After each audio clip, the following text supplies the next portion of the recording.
Donc aujourd'hui, 28 août, c'est l'accostage de la coque qui nous arrive de Roumanie. 6 mois de construction aujourd'hui. Qu'est-ce que c'est que ce navire? C'est un voilier à propulsion principale vélique, un cargo de plus de 81 mètres de long avec toute la réglementation cargo qui est nécessaire. Donc le premier voilier cargo moderne qui revient presque un siècle plus tard à des fins de décarbonation. On peut, avec le vent et les technologies modernes, traverser de façon efficace les océans grâce à la voile en propulsion principale.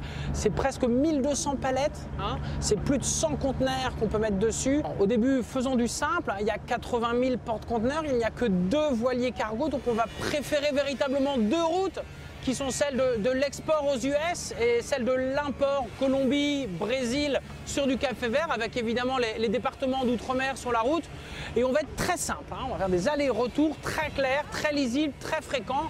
Et l'idée c'est de pouvoir changer d'échelle sur la base de sister ships sans forcément réinventer des designs de navires tous les 2 ans, mais au contraire d'augmenter la fréquence et donc les flux, non plus avec des départs tous les mois, mais des départs peut-être toutes les semaines ou 2 fois par semaine. C'est exactement la stratégie.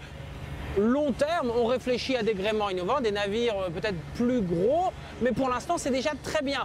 81 mètres, ça en fait un des plus grands voiliers français. Ça commence à impacter à la fois d'un point de vue environnemental, mais également d'un point de vue logistique. Et c'est également finalement accessible aujourd'hui. On est beaucoup moins cher que l'aérien et on est à très peu de choses près comparable au conteneur qui est irrémédiablement carboné. Donc voilà.